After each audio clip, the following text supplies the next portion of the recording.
입보살행론 같은 경우에는 제가 다양한 주제의 경전에 대한 공부를 할 때 자주 사실은 언급을 했었는데 이 직접 공부를 할 수 있는 기회가 이제 오랜만에 몇 년 전에 일산에서 한번 하고 오랜만에 입보살행론을 공부할 수 있는 기회가 온 것 같습니다. 입보살행론에 대한 이야기를 어떻게 시작을 할까 하다가 이 논을 해석하는 전통적인 방식에 대한 정보를 찾아봤어요. 입보살행론은 이제 인도의 적천보살이 저자인데 인도 말로는 샨티데바인데 이 적천보살이 이 인도에서 설하신 걸 저 티베트에서 아주 중요하게 전승하고 있는 그런 경전이라고 볼 수 있고요. 그리고 달라이라마 존자가 한국인을 위한 법회를 할 때 이 보살행론을 하세요.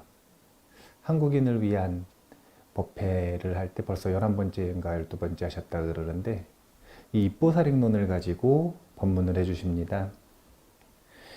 이 논전을 해석하는 전통적인 방식을 그래서 인도의 방식을 한번 찾아봤는데 인도의 나란다 대학에서 논전을 해석할 때 이 전통적으로 해석하는 순서가 있다라고 해서 그 순서에 따라 오늘 첫 시간을 좀 공부를 해보려고 그러는데 나란다 대학에서는 논전을 볼 때 5가지 질문을 한다 그럽니다. 5가지 질문. 첫 번째는 누가 지은 것인가? 누가 지은 것인가? 보면은 경전과 논전의 차이는 아세요? 경전과 논전의 차이. 당황스러워가지고, 예.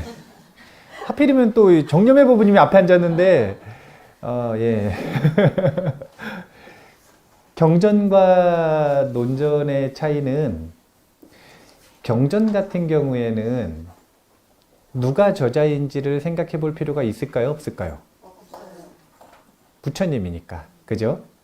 근데 논전은 이 부처님의 제자들이 지었잖아요. 그러니까 제자들 중에 누군가 이게 되게 중요한 거예요.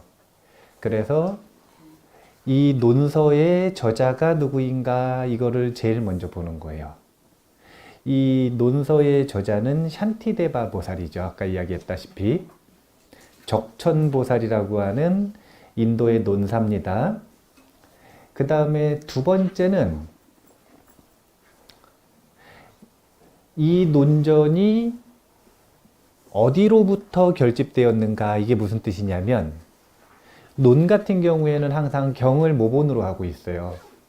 그래서 어떤 가르침을 모본으로 해서 결집이 되었는가 이것을 따져봐야 되는데 이 입보살행론에 대해서는 전통적으로 특별한 한 가지 경전을 모본으로 하고 있지 않다라고 이야기를 해요. 그럼 뭐라고 이야기를 하냐면 달라이라마 존자부터 티베트의 여러 고승들은 84,000 경전 전체를 모본으로 하고 있다. 이렇게 평가를 합니다. 그래서 평가를 하기를 입보살행론에 대한 배움이 깊어지면 84,000 경전 전체를 보는 것과 같다. 이렇게 이 고승들은 평가를 하고 있어요. 그 다음에 뭘 물어봐야 된다 그러냐면 이 논전은 불교적 이 불교의 학문적 위치에서 어느 카테고리에 속하는가 그걸 봐야 되는데 자, 첫 번째로 입보살행론은 소승론전일까요? 대승론전일까요? 자, 그럼 대승론전 중에 현교의 가르침일까요? 밀교의 가르침일까요? 현교의 가르침입니다. 현교. 이제 논전이다 그러면 크게 세 가지 카테고리의 논전이 있다고 보면 돼요. 소승논전은 아비달마라고 해서 이것을 이 논전의 법륜으로 표시할 때 제1법륜이라고 표시를 합니다. 그리고 대승논전은 두 가지 카테고리가 있다고 볼 수가 있는데, 첫 번째는 중관학, 용수의 중관학, 그리고 세 번째는 유식, 세친의 유식. 그래서 중관을 제2법륜이라고도 표시를 하고 유식을 제3법륜이라고도 표시를 합니다. 그럼 그 중에서 어떤 논정 카테고리에 속하는가? 중관학 제2법륜에 속한다. 중관학에 속한다. 이런 뜻이에요. 서두니까 적을 게 좀 있으면 좋겠죠? 그러면은 중관학도 계파가 나뉘는데 크게 두 가지 계파가 있다고 보면 돼요. 첫 번째는 귀류논증파라고 하는 게 있고, 적어드릴까요? 아예 안 적을래요. 일어나면 또 앉기 힘들어요. 첫 번째는 귀류논증파라 그러고, 귀류논증파. 두 번째는 자립논증파였나?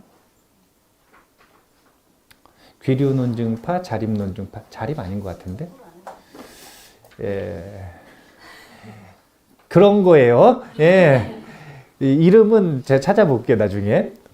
근데 두 가지 차이가 뭐냐면, 중관학은 쉽게 이야기하면 불교의 이 르네상스 같은 거예요. 르네상스라고 하는 게 근본으로 돌아간다 이런 뜻이거든요. 회귀한다.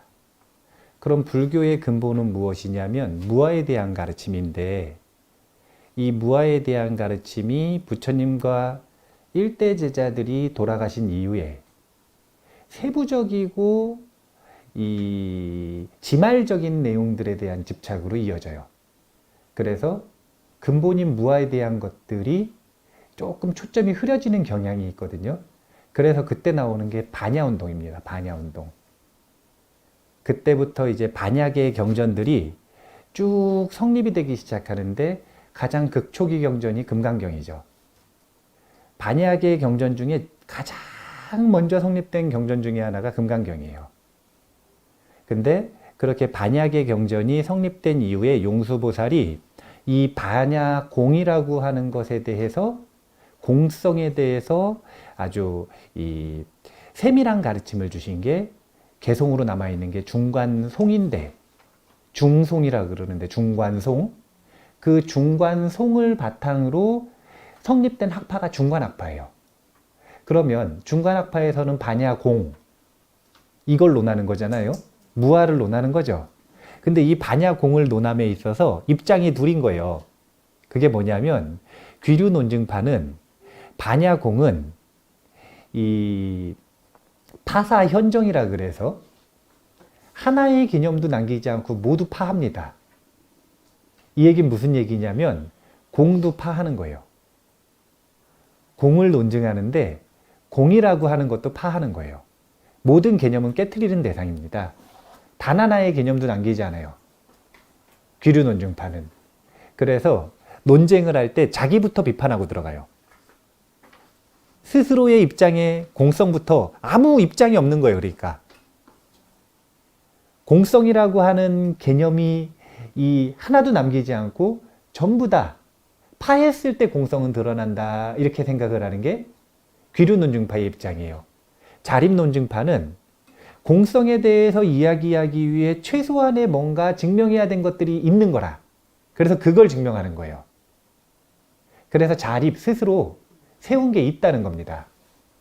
근데 이 두 학파 중에 이 정통으로 꼽히는 건 귀류논증파예요.